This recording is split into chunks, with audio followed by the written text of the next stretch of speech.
Welcome to our weekly episode of Too Thicc. It didn't do the intro, it didn't do the music or anything. Yeah, Jeremy is effing this up. Welcome. We have a special guest today. What the hell's going on? Did it do it or no? It did, because it muted me out, but I danced because you guys said you were dancing the last time without me, so then I danced. Yeah, you did. I couldn't hear anything. It was just a blank screen. But all right, so episode 3974 of the Too Thicc Pod, your home for all things sports, card, and levity. I am your dickheaded host who is making us do this for the 15th time tonight. It's 3:00 in the morning. Jeremy, joined as always by Manny Cards, Manny Fresh 1.0, Manny 2.0, and my lovely wife and our special guest, Courtney. Good evening, ladies and gentlemen. Can I just say I love Jeremy? Look at his name.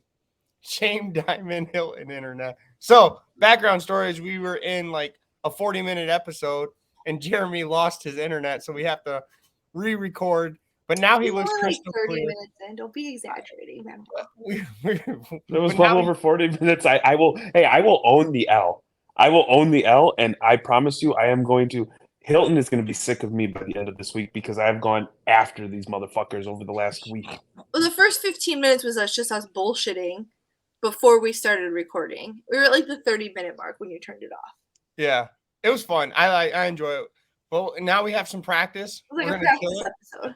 Yeah. So first, we're going to talk about Jeremy's experience at a card show by himself without his lovely wife and without his mijo. So Jeremy. So here's the thing. I was traveling a lot last week for work. And so we had coordinated that I was going to come home for a night. We were going to load up. We had a beautiful order coming in from PWCC. We were going to hit the road, get into Rosemont late Friday, set up Saturday, and just enjoy a nice weekend in the Chicagoland area. Chicagoland. Yeah, Chicagoland area. Home base. And the beautiful thing about being as a parent is kids are assholes and they don't care about what you have planned. What? They're disgusting bags of germs. Correct. So ultimately what happened is all of our kids got sick. Courtney had to be on mom duty. And everybody was so sick with hand, foot, and mouth, RSV, influenza number 4, COVID 26. Courtney said, don't even come home. Legitimately don't come home. Back into the driveway. We'll load up the car and then hit the road. That's exactly what happened. And I was so disappointed because I had arranged babysitters and dog sitters so that we could spend the weekend in Chicago together. The older kids were going to a Christmas party. We're from Chicago, so anytime we're back there, we link up with friends and family, and being like so close to Christmas, what we're going to do, be like, oh, mom's sick, now you can't go visit the family that's having Christmas party. Like, you can't do that. So they went to their Christmas stuff, and Jeremy had to do the show by himself. And I had a miserable weekend, and he had fun, but he decided that he was going to be a 40-year-old white guy and buy himself a pair of uncomfortable shoes. And I think that messed him up a little. Hey, Courtney, allow me to tell my own story. Thank you. Anyway, we had an order from PWCC that was set to be delivered on Tuesday. That's my part of the story, because I had to deal with all that nonsense. It got pushed till Thursday, and at Thursday, we were waiting, checking the FedEx app, boom, boom, boom, boom. I'm so stressful. And at 2:45, I got the update that they had just tried to deliver an order to our house. We weren't there because it requires an adult signature, and my heart just sank. So I was driving home from Cincinnati, 4 hours. So me and Courtney are on the phone. We're calling FedEx. We're on the app. We're doing everything in our power. Yes, because we had brought these cards that were beautiful, numbered, slabbed, out of 10, game used jersey, all sorts of stuff, but that you could sell at let's say a $30 to $100 price point that would be spectacular. So thousands of dollars worth of cards. correct. Yes. And so, like a long story short, is you pay all this money for FedEx. They have all this tracking. They have all this technology, and the 97 different people that I talked to, nobody knows what the hell's going on. Our package is nowhere to be found, and super aggravating. Hey, babe, what did FedEx do for you for all the inconvenience of not having the package arrive within the allotted time that we paid for? They told me to go fuck myself They didn't because do that is a great business to be in. UPS, FedEx, whatever. USPS, we don't give a shit. You pay for a service, we deliver it whenever the hell we want. You deal with it. You take it. You take it, you dirty little. Yeah, people. when we paid initially, they were like, yes, it will be there by Tuesday, And so we're like, sweet, that gives us plenty of time. Like, I'll be able to, because I figured they would deliver it on Tuesday, and because he was traveling, you were in Cincinnati. So I'm like, okay, they'll deliver it. I can price all the cards, get everything ready. So then, because he was going to come home like Thursday, spend the day home Thursday with all of us, and then leave again. Well, then we were all going to leave Friday, was the initial plan. Yep. And then the girls fucking got death sick. Lala had like pus and blood coming out of her ear. Bear was like coughing and like snot coming out of her nose. And then I started to get sick. I'm like, oh my gosh. So I'm texting him. I'm like, don't come here. And he's like, well, the order is supposed to be delivered on a Thursday. I'm like, I'm not doing anything. I'm like, the only thing that I have to do on Thursday is go pick Steven up. It is, and I shit you not, a 12-minute round trip from my driveway to his school and back. 12 minutes I was gone that day. The entire day. And that is when FedEx was like, this is what I'm going to deliver. And then they called, and immediately I called them. I'm like, please come back. Wherever you're at, I will meet you on the side of the road. You have thousands of dollars worth of our stuff that I need. And then they're like, we can't do that. I'm like, well, at the end of, he's like, but the one guy I talked to, he's like, at the end of the thing, we can drop it off at like a FedEx pickup place, and you can just pick it up there tonight. I'm like, perfect. I'm like, where? I'm like, sign me up for that. He's like, do you have your door tag? I'm like, yes. So I give him the door tag number, and they're like, absolutely. You can pick it up at the dollar. I'm like, what the fuck? The dollar store? I'm like, okay, well, I'm not complaining. I'm like, you can leave it at the fucking police station. You can leave it at the like bar on the corner. I will just be wherever you're going to leave this package. That is where I'm going. So then I start calling the dollar store. They don't answer their phone. They're like, we're a dollar store, bitch. We're not going to answer the phone to you. I don't give a fuck. Like, we sell things for $1. And that's bullshit because they don't sell things for $1 at the dollar store anymore. But they don't answer. I call and call and call. He's calling FedEx. And finally they're like, yeah, we're just going to try and deliver it again tomorrow. I'm like, that is not the plan. That is not the plan. That is not what we discussed. That is not the plan. And yeah, then they ended up delivering it at like 3 in the afternoon. And so then I'm like, I know your kid's having surgery. And I'm like, is Manny going tomorrow? Because if he's going, I'll just drive to his house and drop the cards off. Yep. And then when he leaves in the morning, he can take them. And then you didn't respond. I'm like sending you nice texts like, oh, I hope your kid's okay. And you're like, no response to any of that. Kaylee responded because she's a better person than you. Oh yeah. But It's Kaylee, baby. No response from you. So I'm thinking this is a wash. This is a wash. I'm not gonna be able to get these cards to you, big dog. Well, So. I called Jeremy and told him that you texted me that. And I was stressed out too because my kids were sick and on top of having surgery.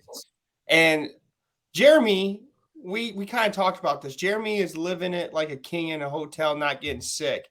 While we have sleepless nights with kids. And he's complaining to us that we're not at the card show with him because he has to do it himself. I know. But this motherfucker's out at Rivers Casino watching I know. a basketball game, being like, oh, All right. here. So listening to you two Here. try to tell a story, you go from chapter 1 to chapter 7 with no crescendo and climax and all that good stuff.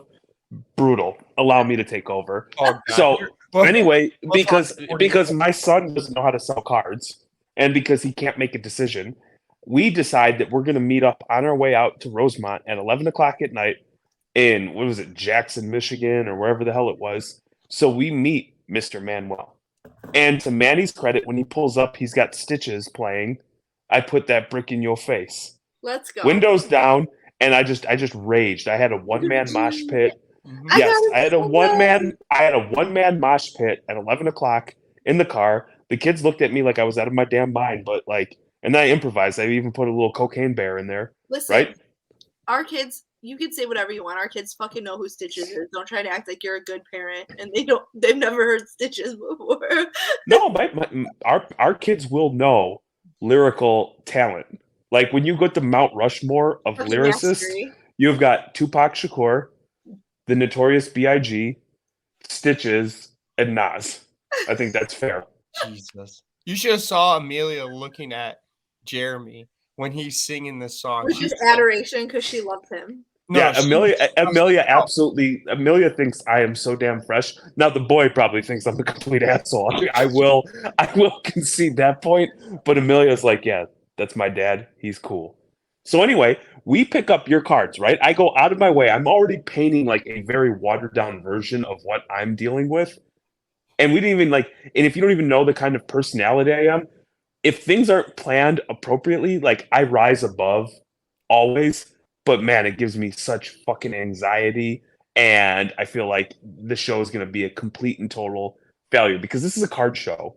And if you're not prim and proper and on point, it is game over. And I'm stressing about the fact that I don't have any laundry, I don't have any clothes. Where am I going to get Calvin Klein socks? Where am I going to get Ralph Lauren boxers? What kind of shoes am I going to get? Oh, and because Court was holding the fort down with sick kids who had shit coming out of all orifices at all times, no cards were priced. And so it's like, you know how I go. It's like I can't just put cards out. Everything has to be the most recent comp. Then I stop, I pick up your cards, and you, to your credit, are like, hey, I'm going to try to do something nice. This guy hasn't slept in 17 hours. He still has about 4 hours until he gets to his hotel. Here's a 6-pack of beer. Because, we're in the 1960s where people crack beers and drink while they drive because that's commonplace. Little road soda.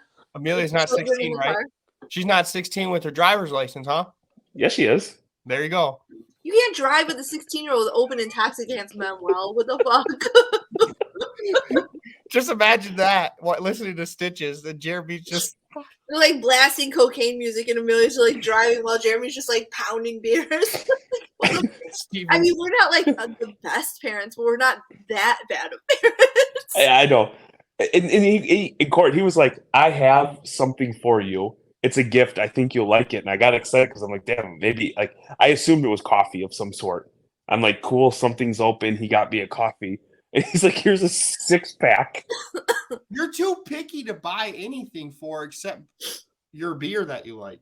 It's weird how Brock knew that he liked Nitro Black. Yeah. Shout out to Brock, Ludex, my guy. I also got pop, soda, whatever you want to call it, for your kids as well. Pop. Yeah, I call it pop too. I also got them pop as well. So I was being nice to them as well. No, 100%. The fact that you came out of pocket $6 when I'm going to go sell all of your cards, price all of your cards, do all that. I mean, that seems like a fair swap any day of the week. No big deal. Drive out of your way to pick them up for them. So anyway, I definitely want to get to the card show because the next day I go and I have to go shopping, and I tried to go into Woodfield Mall, which is like a very big mall, and it was like filled with mouth breathers and people that don't know how to behave in public. So I lost my mind. I called court at like 3 o'clock, and I'm like, I thought by now I would have all cards priced, and I still haven't even picked out fucking underwear. He was a special kind of like hate my life. He's had a shopping spree. Get this, you're doing a shopping spree while Courtney is dealing with sick kids. I trust me. I would have chosen getting hit by a train as opposed to what I was dealing with in my first world problems. Anyway, the one thing I want to point out is I went shopping since I had to buy everything brand new. I was looking around and I saw these cool shoes. I mean, these things look tight. And I hear you, Rob. I hear you, sports card therapist, talking about how comfortable these shoes are. So I bought myself my first ever pair of New Balance. What the absolute... Yeah, they were a little bit more flashy than that, but these shoes just scream missionary sex. Yeah, these are penis through the hole. These are like, I don't even pull my jeans down to bang my wife anymore pants. Yes. Shoes. Yes. That equals unkept pubic hair. That's all I know.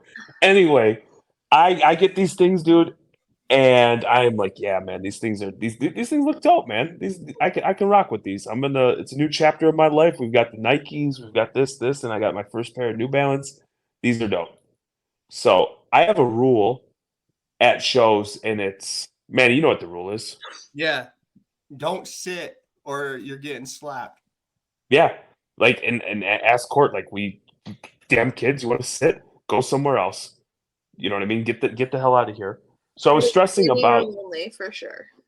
I rallied, I got all the cards priced, I got everything squared away, and so the show started at 9, and because I was a one-man band, I got there at 7 o'clock when you could start loading in. 8 o'clock, I had everything set up, positioned, had already drank my cup of coffee, but my foot was fucked up. I had the biggest blister I've ever seen. My pinky toe looked like it was wearing a donut, and the donut was a massive blister. It went all the way around. I saw it in person. It's really fucking gross. And my sock was bloody because of these fucking New Balance shoes. Human beings' feet shouldn't look the way his did. Yeah. And the show doesn't start till 9 o'clock, and by 8 o'clock, I'm already like, think of Michael Jordan's flu game, but imagine if you had to deal with some real bullshit. That's what I was. That was Michael Jordan flu game on time. Socks. Courtney, Yeah, he was also pissed that he had to freaking bring in his own supplies. I know, because he didn't have you and the kids to bring it in for him. You. To be quite frank, I spent Friday night, since we're going to go back since you don't want to shut your mouth, I dealt with Friday night. Manny told me he was going to price his cards. I got the cards. Not a single one was team bagged. Not a single one had a price on it. And then he was like, hey, here's this card that goes routinely for $25. Yeah, throw $300 on it. So I went out and bought additional team bags, and I priced his stuff. I numbered it. I did it all accordingly, and he's going to take shots at me.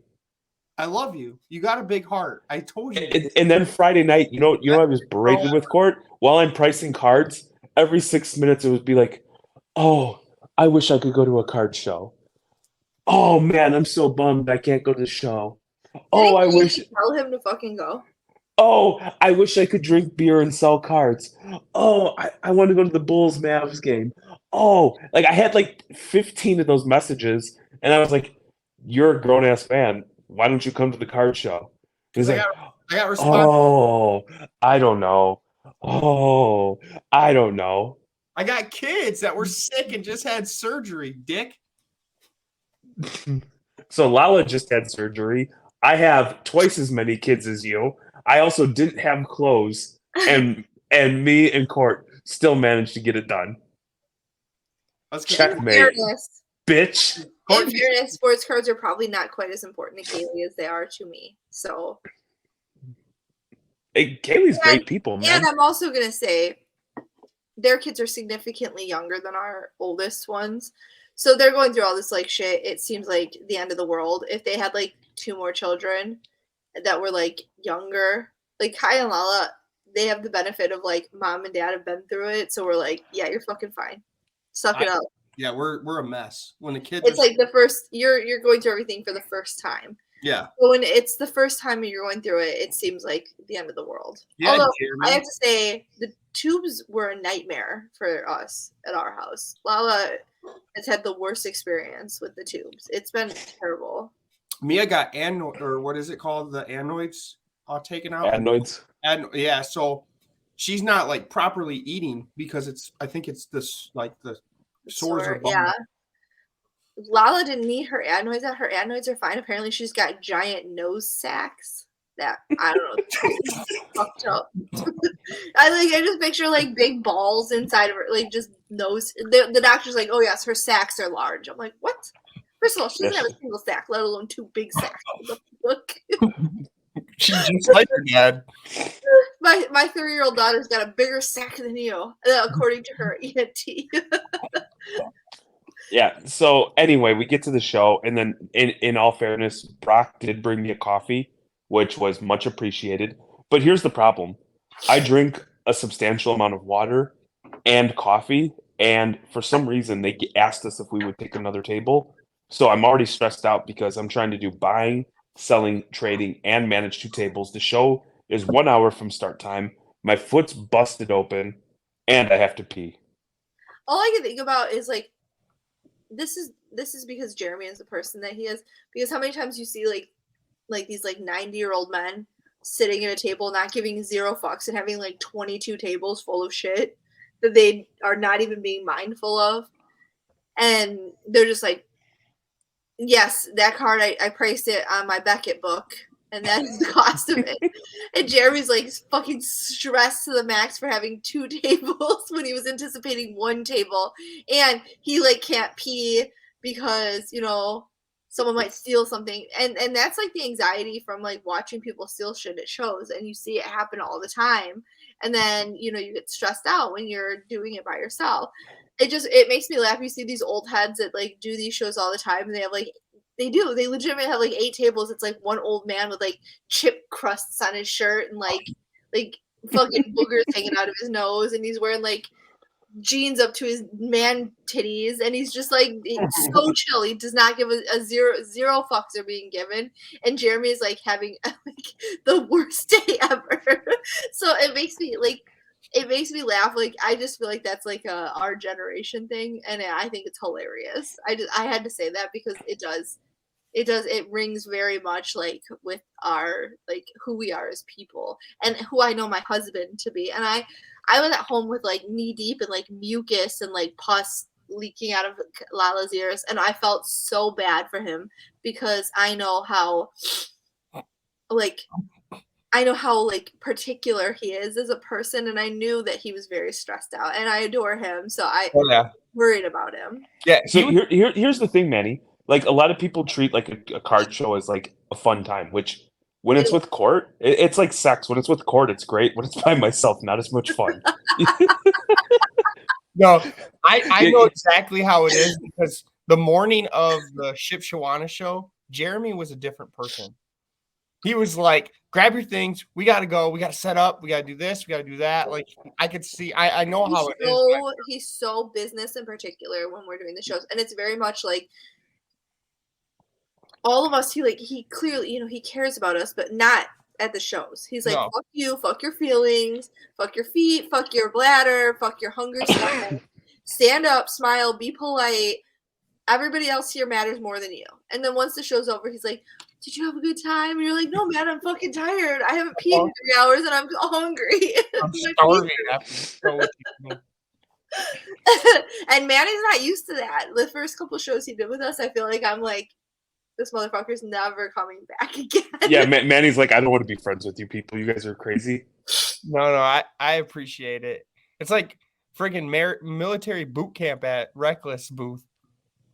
No, it's truly not like, obviously if you're working it, I feel like you have a certain responsibility and obligation to put forth good effort because we are setting the tone for future people at the hobby. You never know what kid's going to be there, and that's going to be his first experience. I have a blast.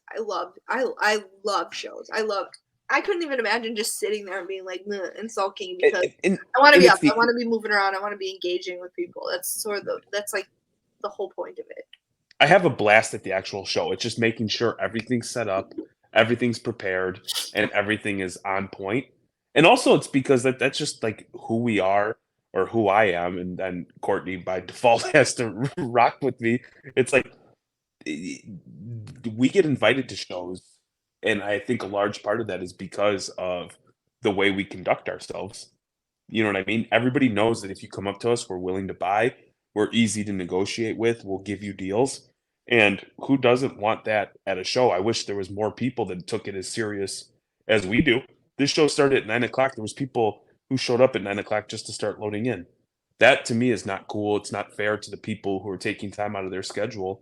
That especially like maybe because they put that shit on for free. Like you don't have to pay shit to go to that. But I mean, if you're showing up and you only have 9 to 10 o'clock, you have 1 hour, you expect to get in there and see it. And people aren't there, that's not cool. Mm-hmm. Yeah, because people walk in, everyone's still setting up, the show started, and you're like, if you walk in, say you walked into a card show that was supposed to start at 9, and it's like 10 o'clock and people are still setting up, like, man, these people aren't taking this seriously, this is bullshit, like, I'm gonna go because I have better things to do. Like, you're wasting my time at that point. Sure. And there's a lot of people in the hobby that are like in that sort of disrespectful behavior. I just don't like it. And I agree with Jeremy. We are not above anybody, and I just think that, you know, a certain level of respect needs to be shown. And so that's me personally. And so, and then I'm just wired that way. And so, like, because I have special ADHD that only I have and special OCD that only I have, that like they play wacky off of each other. Anybody How did around the me show just go? Was there a lot of buying? Like, again, so to be clear, I still haven't even seen Jeremy. Like, he came home Sunday from Chicago and he left Monday at like midnight to go to Cincinnati. So we had like a day together, but you know, the kids and all the craziness in schools, and he had to work. He still worked. So while he was in Michigan, he was still working the whole time he was here on calls and stuff. And then he left. So he is now gone again. So we haven't even really got to sit down and have discussions, other than like I got to see the PC card he purchased, which was a prettier, sparklier version of my favorite P. Will card, and I was very excited. But I would love to know how, and everybody, like, it's cool, like how you felt the show went, because everybody's talking about the market's dead, cards are dead, shows are slow, but it's also fucking December and it's Christmas in 2 weeks. So I'm not even spending that much money on cards right now, and I spent nothing on cards. The show met expectations. There, like, the buying was what I expected. $5 to $50 cards moved pretty quickly. Anything over that, there was some haggling. The one thing that fell short, and I was actually surprised by, was the amount of buying opportunities. I really thought that I was going to come home with, you know, 4 to 5 figures worth of cards, and you know, unfortunately, it was just a lot of people trying to sell, you know, $200 cards for $500, which just doesn't make sense. So, but I bought a little over $1,000-$1,500 worth of cards. Pretty select. I don't want to say selective. I was willing to take on, you know, all sports, but I wasn't willing to take on somebody else's problem. So that was the one thing that surprised me, and like Courtney alluded to, when you got the Patrick Williams 1 of 1, those cards, when those pop up, you have to jump on them. And it was, you know, big ups to Par for the Course Cards for working with me. I kind of felt bad for him because he attempted to negotiate, and he did a fine job negotiating. But it's hard to negotiate Patrick Williams 1 of 1 cards when we already have several of them, and I can prove what I paid for them. So it doesn't give him much leverage when he starts using comps. Yeah, it's hard when you negotiate with anyone who's an avid collector of a specific player or whatever, because anyone who's got a significant amount of a specific card has a very, you know, responsible and I would assume deep understanding of the market of that particular player. So when you're coming at a card that you could argue is worth this much, but I'm like, well, I got 4 of these cards, and I would argue that this one is a better card or better version or whatever. And this is how much I paid for this, this, and this. And your card is, you know, I would feel somewhere comfortable here. How do you argue that? Like, you can't argue that. It's either like, now you choose to hold it and hope that nobody else can see our comps, which a lot of those, I would think, with the exception of like one we purchased where there's, you know, there's a traceable comp, you know, for it. Let me ask you this, Court. Just what of the National Treasures 1 of 1 or the 1 of 1 that we just picked up this past weekend, what would you rather have? I'm gonna. So because okay, this is hard. How do you ask me these questions? So personally, like for like if I was gonna sell the cards, obviously the National Treasure. But personally, just aesthetically, the type I like Optic a lot, and I like sparkly cards a lot. So Okay. and the black Optic 1 of 1 that we have is my favorite, my current favorite 1 of 1 that we own, just as my own. So having like a prettier, sparklier version in black of that same card. Like for me, I would rather have the one we have, but I know like value wise, having a National Treasures and the patches on that one are fucking sick. Like we can like all be real. But that one's not an autograph, so I don't know, man. It's hard. It's too hard. The one we picked up was not autographed, but my point to him was, look at all these one of ones, and of all these, like, can we we put them in a pecking order, and so the cheapest one that we have is the National Treasures one, and me and him were both in agreement. Anybody would Arguably prefer, the most valuable. they would prefer to have the NT one of one, and so I was like, you and me are both agreeing on that. Here is what I paid for it. How do you justify me paying 5x what I paid for that card? And so like he's like, well, I could just hold on to it, and then and I want to say this was very friendly, and I kind of gave him the deal. Like, I don't want to haggle. I want the card. I'm willing to overpay. You have me. But I'm just like, ultimately, I said, ain't nobody over here breaking the bank for these Patrick Williams cards. I've seen them in your story sale numerous times. I know the fact that you came to me with cards in hand, that I am the only interested buyer. So again, it was very friendly. Glad to come away with the cards. So back to the show. I feel like it was a fair, what you paid for it was a fair price too. So like it wasn't, I don't think anybody walked away from that deal feeling like they got ripped off. I hope not. Manny, I'm interested to hear your take on this. The thing that bothered me the most, and I teased it on Twitter, and I think most people are going to expect to see down market or some sort of negativity like that. It was actually nothing like that. The vibe of the show was awesome. The hobby is alive and well. There's a lot of people that just like cards and are quite frankly sick of the crap that they see on Twitter, Instagram, OnlyFans, JDate, wherever they're hanging out for their hobby experience. Mhm. Like, in-person interaction is completely different. The thing that bothered me, and I know because you hang out here, is a guy showed up and he started pulling out Jordans, Kevin Durant RPAs, Justin Jefferson golds out of 10, all sorts of like card after card after card. And we've all seen like pretty badass Zion cases, but usually there's like there's a card in there that's like, an HGA slab or like a PSA 9 of like a base Zion card that kind of brings it back to reality. This was like each card somehow got better and better. And I was like, I started picking out the cards that I would be interested in. And then the guy's like, no. I want to sell the whole thing as a lot. And I'm like, well, what's your price? And he was at over 100K. And I was like, dude, how did you get these cards? He's like, these are all what I just bought in the last month. He had another bag with him of like recent mail days that he hadn't even comped. He was in a panic trying to sell because he lost his damn mind on Whatnot, buying Backyard Breaks mystery packs, buying something called Joker boxes. Anyway, $500, $1,000, $500, spending a ton of money. And I was like, oh, okay, cool. Because you never judge a book by its cover. Maybe he has the means to live this lifestyle. Mm-hmm. And then it came out. He's in a panic to dump everything at once before his wife finds out. That's insane.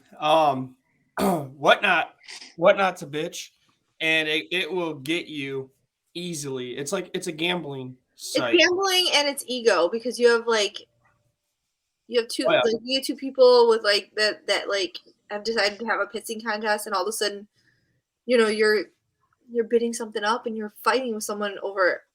I don't know, man. We know a lot of people. Unfortunately, we know several people that have gotten themselves into big trouble in sports cards just because they do. It's gambling. It is, and you're hoping that this prospect turns out. You're hoping that the value, like you're paying less, and this card's going to be worth more. Especially people on Whatnot. I think it's more so on Whatnot you see that than you do like at a show where you're buying something because you're like, we collect P. Will. We're at the shows buying P. Will. We collect Jordan. We're at the shows buying Jordan, Kobe, whatever it is that is our personal collection. We sell cards in order to purchase cards to keep. But you see people thinking that they're gonna like buy these cards and get a deal and then turn around and flip them. But they're on pages like Backyard Breaks and Card Collector 2 and these ones where there's like 300-400 people in the feed with you. You're not getting a deal. And then you let your ego, you let the gamble, you let the excitement, the adrenaline, the serotonin, whatever the fuck it is that like makes you spend your money on this. And dopamine, whatever your, sports cards. I'm going to say, like, I know a lot of people that are equally as addicted to buying and ripping wax and getting into breaks as they are to going to, the racetrack or the casino. It's a problem for people. And I feel like Jeremy is, as far as like dealing with men in the hobby, because I have a lot of women friends that collect cards. I have a lot of women friends that collect cards, but we get a lot of like, oh, you're so lucky your wife's into sports cards, but it's like we do it together, and he's not keeping financial secrets from me, and he's not getting he's not causing financial harm to our family with sports cards. And I think that people do that. And that guy, I hope everything worked out for him. I hope he sold his cards, because I couldn't imagine being his wife and like having to have that like conversation, like we're $100,000 in debt on non-secure assets that could be worth nothing. Well, here's the thing, Court. The night where we probably had our most profitable evening on Whatnot was also the night where I think we both realized Whatnot's not for us. Yes. Because as people were going wild, spending hundreds of dollars on individual packs of cards, and we were saying, please slow down. We're like saying, like, stop bidding these cards. Like, they were bidding per pack more than what we paid for the box of wax. And it was making me so uncomfortable. And I'm like, this is not who we are. This isn't how we operate. This is making me uncomfortable. And it was that was like the beginning of the end for Whatnot for us. And now that the wax market's down and stuff, I'm not sorry we're not in there. I'm not sorry we're not strapped with like tons of wax that we can't unload, or that we're trying to like convince people that the cards that they're getting are worth more than what they're worth. Well, here's the thing. It's like one of those things when you interact with a human being and you can feel the strain, the hurt, the whatever they're going through just through a conversation. I took solace knowing that like we're not responsible for that. Like, you could give me $1 million, but if I know some guy out there who is potentially his family's being ripped apart from, poor financial decisions because of sports cards, and we contributed to that, that is not something that I could sleep with. And the one thing that why I wanted to get Manny's take on it is like, he always talks about like the mistakes he makes, but I think one thing he's done really well is he's always very open about how the way he operates on Whatnot. And actually, I think Manny's done relatively well on that platform, buying cards at least. Yeah. So Whatnot is the only platform I've ever made money on. I usually lose money. And the reason for that is that's so weird. Everybody else gets their ass kicked, and it's like the one spot Manny's just rolling in racks. So the first thing is you find a seller that isn't Card Collector 2, isn't Backyard Breaks, isn't all these main people that have 100 people in their live. Whatnot's so oversaturated right now that you have people that are selling really good cards, but they only have like 10 to 20 people, which I do feel bad for them. They're trying to build an audience. But when they don't have the audience, they're willing to they're willing to take losses to build their community. So do you think that that's a problem too? Because these people think that they're eventually going to do it, but being oversaturated, they're never going to, and they're constantly taking these losses. Yep. And while it benefits you, the buyer, they're still struggling. It's like the flip of the person spending too much. It's like someone who's overextended with like product trying to break even and consistent. Man, I don't know. Yeah, there's a lot of problems with that. The other thing I do is I have eBay open. I have my computer. I have eBay open. They put the card in. Usually it's like a minute, 30 seconds. I hurry up and type the comp in. Check eBay, see what the comp is. I'm pretty good at math where I do like the 80% really quick. And if the bid isn't at 80%, I don't care about the card, to be honest. This is the only way I can make money. And so don't judge me. This is how I make my money to buy other cards. I'm not judging you. I'm saying like there are some parts of the hobby that are like. No, Matt's gonna judge me. Frat Matt and all of them, they're gonna judge me. So I have eBay. That's what they're trying to do the same. Don't Yeah, mind. yeah. So 80%, I get it to that 80% point because I want it. But if it goes past 80%, there's really no profit for me. So then I just let the card go. Then the next card, I'm like, ooh, I like that card. Let me double check. Okay, the last comp's $200. Wow, this is at $60 with like 5 seconds left. I'm bidding to 100. I get it, sell it at 300. And I did that. I sold a lot of cards at Shipshawana that way. I brought in a lot of inventory, which was one of them was like the Davis Mills. It was a Davis Mills I got for $80 and sold it at Shipshawana for $300 because I looked it up, saw that it was like a $300 comps, and I was like, okay. Well, and there's no comps from Whatnot. Whatnot is like the fucking Wild West. Yeah. Like someone could buy a card. You could buy a card, and it works in reverse because you could buy a card for $1,500. And it's the most recent comp for that card because like maybe it hasn't sold in a year. Mm-hmm. But they're like the last comp on it on eBay is from like 2021 and nobody gave a shit about it. And it's like an $800 card, but you paid $1,500 for it on Whatnot, thinking like, oh, I'll be able to sell this and people will use the $800 comp. Like it's sold for $800. Why would I pay $2,000 for this card?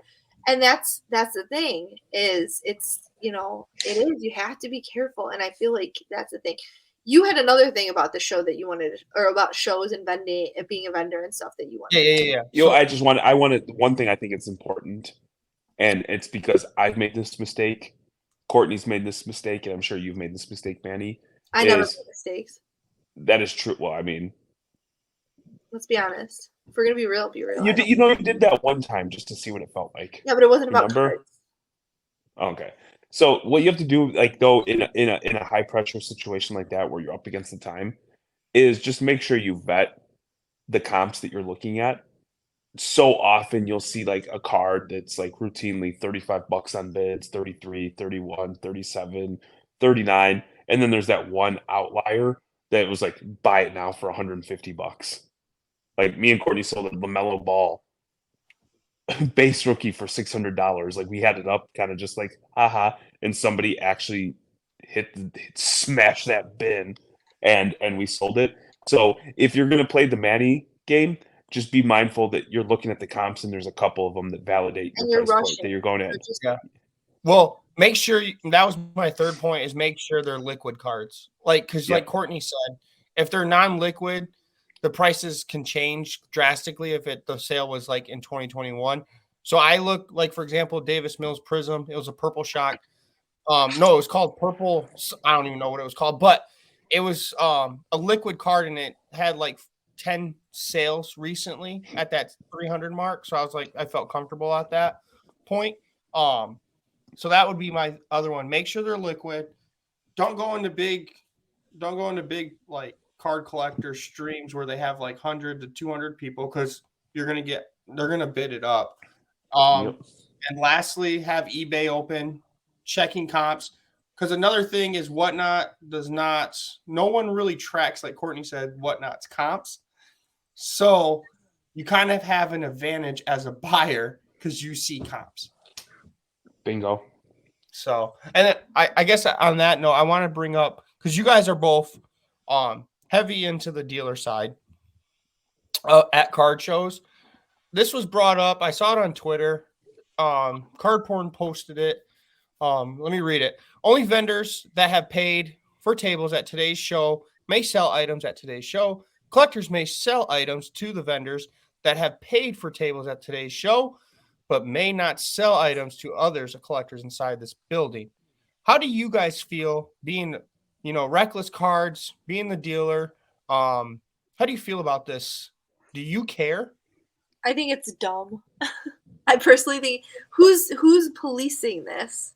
Is there like a trade or side deal police that's like, who are they? Who's in charge of that? While I feel very strongly you shouldn't be making deals at somebody's table. Like you shouldn't like set your shit up on a table that like somebody paid for and try and make a deal. Or I personally have been in the middle of doing a deal with somebody and somebody came up and they're like, oh, I have that card, I'll sell it to you for this much. And they're like undercutting me. That kind of shit's bullshit. Yeah. But like trying to say nobody can do any deals outside of deals with paying vendors at a show it's impossible to police. It kind of ruins the vibe of the show. And I don't see like even a point in doing that. And I feel like we're really chill. Like I don't care if people are like off in a corner, you know, making a deal or whatever. Like, what am I gonna do? Walk over there and be a Karen? Like, hey, did you pay for this corner? Yeah. No, I'm not gonna be like I don't care. All of that being said, don't try and do a deal at somebody's table, but outside of that, just be respectful. And I think it, to me, that sign like slaps of like the dealers who are like, don't even say the word comp to me. It's the same vibe. It's the same energy. It's the same like type of person that would like waste the paper to print a sign that says you're not allowed to do deals at a card show outside of the vendors are the same ones who are like, I don't want to hear about your eBay comps. It's just it's giving desperation to me. We kind of had this debate, and I wanted to bring it up again. But how do you feel about having a certain area for like trades? Because I think it depends on how big your show is, and like how solid of a promoter you are.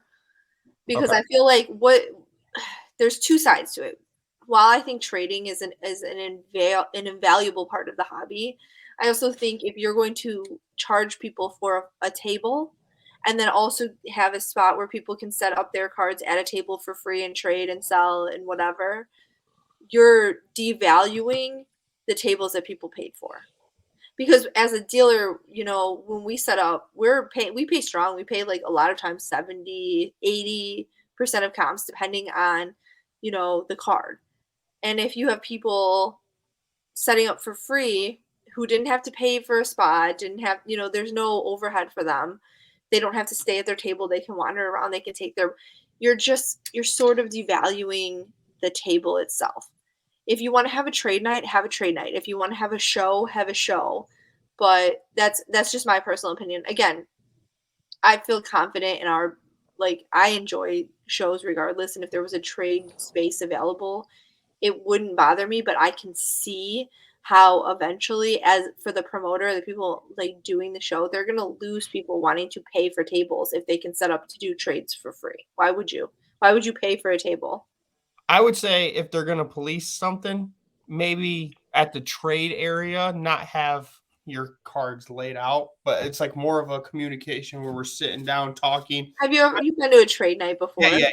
But people that lay their cards out. Yeah, they do it. Yeah, that's you're gonna walk around and be like, "Hey, you have to put all your cards away to everyone." Yeah, that's Who did that shitty job? Jeremy, what do you think? I think the sign's bullshit. I think, I say that with the caveat of people operate understanding that there's certain hobby etiquette. You do not ever go up and interrupt somebody's deal. You never insert your 2 cents while a dealer and a customer are operating. However, if people want to walk off to the side or while they're at Auntie Anne's grabbing a fucking pretzel dog and be like, hey, can we look through each other's cases and make a deal? Why not? Like sometimes you need those transactions to happen to facilitate bigger deals. And I really think the people who have the biggest hard on for the, don't do card things at a card show are the old fucking dinosaurs that need to go away. Well, that or they're paying at 100%. Or no, they're paying at 50% and no one's selling to them because you have dealers like you guys that are paying at 80% and they think that everyone's going to side deals because they could get better deals. Well, how about you pay a little bit more? That's what I just did a deal where I watched a kid, and I say kid, like he probably had more money in his case than most folks, go around with a Giannis rookie card auto. And nobody was buying.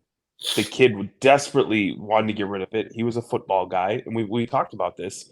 And so he tried to do a deal right in front of me, and I wanted to scream that I can beat whatever this offer you're going to get, but that's not my place. That guy paid for the table. This kid approached the table. I'm going to shut up. When he walked away from the table, not when he paused in a sentence, not when he was still hemming and hawing, when he left the table and it was clear there was no deal to be made. At that point, I approached him. We did a deal. That kid got a bunch of cards, who then turned around and went and started doing other deals with other people. So in a way, and I know that's unique, that situation's unique, but freeing him of that card allowed him to get into several cards, and he was able to go do whatever the hell he did. What do you think about And- Manny's proposal of having a trade, like a trade area at a show? Do you think that's a good idea, or do you think it does somewhat devalue people having to pay for a table? That gets a little bit dicey, because my experience ever at a trade night is I lay out 20 cards and then I just become a dealer at that point. I mean, a Ship Shawana trade night for us is laying out a bunch of cards, and I honestly can't remember the last time we ever actually traded a card at trade night. It just, we're selling cards and buying cards at that point. And so at that, it gets a little dicey, because those other folks did make the commitment to be there. They did commit to a certain allotted time. They paid for a table, and if I can just show up and be there for an hour, hour and a half and steal business, then that gets a little bit dicey. Okay. I was just curious on that trade, because people want it. I mean, I think, like you guys, I think there should be a trade night, maybe after the show or right before the day before the show, to get your trades in. You know, as someone who just knows people that do promotions for shows, it's expensive. I've been looking into, like, next year doing a trade night, or like a Reckless Cards trade night. Now, I don't have a shop, so I'm gonna have to, get a venue, and I'm not gonna charge people to do a trade. It's a trade night, it's not a show. So you're paying an extra day at the venue, you're paying for the table rentals, because not every venue. I did hair, and I know that sounds stupid and it's not comparable, but I did event planning with, like, for weddings, and for, like, I'd put on a rodeo, all this stuff. Like, the venue, you don't just get the venue the night before for free because you're having it the day before. You have to pay for 2 days of a venue. So you're paying for the venue. You don't get the tables for free in most cases, or if you do get them for free, the cost of the venue is more. So people don't think about this. They just think about what they want. They don't think about the time, effort, money, stress of having a 2-day show, and then having one night be a trade night and one night be a show where they're at least making profit off the tables and whatever is going to happen. It's expensive, and it's time consuming. It isn't, and trade nights, if you don't have a card shop where you're just inviting people in to try and get people into your card shop to, like, know it's there, and people in the hobby and network, if you're just setting up a trade night for the sake of a trade night, you are taking on a lot of expense and a lot of time and a lot of energy simply to put on an event that you're not going to make any money at, unless you get sponsorship. Which, if it's your first time doing the trade night, you're not, you don't get, unless you know somebody, you're not getting, these are small time dealers in the most case, small time promoters that are doing this. Like, not every show is going to be the mint, and you have to, build up to that. And I think people go into these things without any understanding of the background of how event coordination works and the cost behind these kinds of, like, ventures, and so they have all these expectations of what it should be without, like, really thinking about what the people that are putting this on. And a lot of times the people that are putting on trade nights that don't have shops are doing it for the good of the hobby, for the good of people. And yeah, their motivation isn't to make money, especially not on a trade night. Not on a trade night. You're not making money on a trade night. That is, you're just not. So yeah, you're getting 5 2-liters of Faygo, so that's $5. You're getting five hot and readies from Little Caesars. That's $25. You need to get some paper plates. Let's say $2-3 from the general store. Oh no, which paper plates are expensive as fuck, man. Paper plates are so expensive now. I bought 100 paper plates. The other day was $15 for the cheap one. That kind of just made me think, like, you have dealers it's kind of like doing a trade night at a card store. You don't see them getting irritated because there's deals going on between other people. Well, because they want to draw that business. It's promotion. They're promoting their Here's the store. thing. Here's the thing. If you are a good vendor, nothing's going to impact your business. Yeah, because if you go to the National, if you're Card Collector 2, if you're Mealy Pops, if you're any of these guys, you are going to have lines waiting to do deals with you. If you're overpriced, if you still price your shit through Beckett, like Courtney said, if you fucking hate your life, if you hate the hobby, and you just feel that like every card that you own because you feel for some reason pie in the sky that this Al Kaline card's worth $7,000, well, that's on you, man. No, it is, and I think it boils down to, and I say this all the time, just a complete lack of respect for other people. It isn't like right or wrong or good or bad. It's not good or bad. It's not, is this good or is this bad? It's like it boils down to like, is this right or wrong? Is it harming someone? Or like if you have a space where people paid to be there and you're undervalued or devaluing their efforts, at some point you're not going to have a show anymore. People aren't going to, I'm not going to pay a ton of money for a show where other vendors aren't coming and there's not going to be foot traffic because there's only 10 vendors that are still willing to come to your show because you're not providing a good venue, you're not providing a good service, you're not promoting the show, there's not foot traffic, and then the foot traffic that is there, you have a trade space for them to go and operate freely without having any cost. When I'm paid to have my let's say this. You're the 15-year-old kid who either your parents drop you off or you ride the bike. And it's the only card show you can get to. You don't have the luxury of being able to travel like we do. And you go and it's the same show with the same frumpy 20 dealers, 30 dealers, 40 dealers, whatever it is. And you're trying to make deals. Nobody's trying to work with you.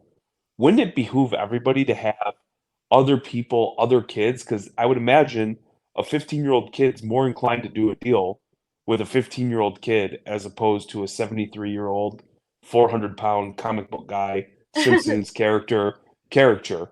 Meanwhile, these kids are moving, and all of a sudden, maybe as a result of that, the kid moves in, he's able to color up or climb the ladder and finally do a deal with, Jim, who's 69 and actually has a card that they want, or Roger, who has a card. So to me, I think that the more that there's activity, the better off that there's going to be, as long as they are not directly negatively impacting, like i.e. cutting somebody off in the middle of a deal or, practicing bad hobby etiquette. I like that. And I want to end it by saying, let us know. We had a good conversation about it, right? Let us know in the comments what you guys think. These are two dealers, Reckless Cards. They're both they go to shows and are dealers. I'm not. The only time I'm a dealer is with you guys. So I wanted to ask that question to you guys. We are people who love the hobby, who accidentally fell into dealing cards. So we do not identify as vendors, but when we do it, which is only like I would say 6 to 8 to maybe 10 times a year, we try to make the most of it. We try to pay it forward. But before we leave, Manny, one thing that I do want to give everybody crazy props is there's this podcast of the year or second place podcast of the year, and obviously we weren't nominated. Yeah, that's okay. But man, the comment section, I don't want to say it blew up because that's kind of maybe overstating it. Several people giving Reckless Cards and Too Thicc the write-in. Yep. You know what I mean? Like that was a pretty special it's and badass feeling.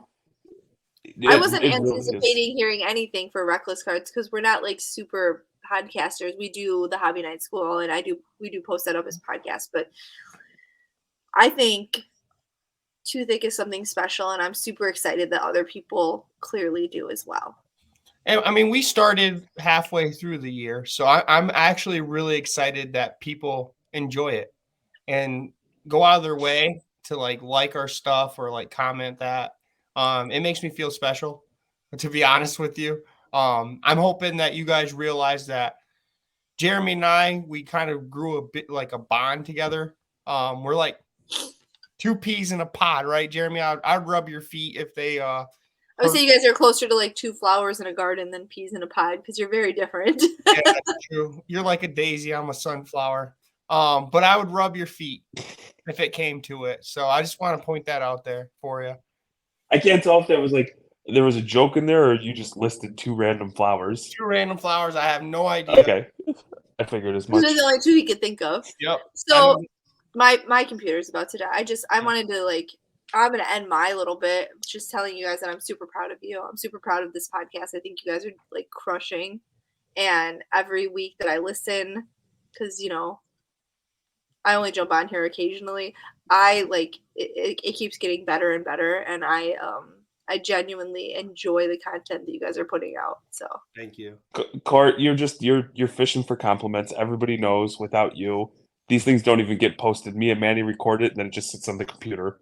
Exactly. There's no thumbnail. There's no description. I thought you were going with like the you're sleeping with one of the hosts. You have to say that angle. I was not expecting that angle. No, it definitely Courtney's the backbone of this. I'll tell you what, we will be on card porn if Courtney starts sleeping with both the hosts. Oh man. No, I'm not getting. Hey, listen, I'm not Kaylee. I'm not getting involved with any kind of spat with Kaylee because she'd kick my ass. She's like a chihuahua. She's terrifying. On that note, I hope you guys enjoyed your weekly hobby release. Smash the bin. Like, subscribe. Smash the bin. Thanks for having me, guys. Next time you see us, our next episode will probably be around Christmas time. So hopefully you guys have good holidays. And we'll talk then. Reckless Cards, Too Thick Pod, Courtney Reckless, OnlyFans, JDate, Pornhub. Feet Finder. Peace.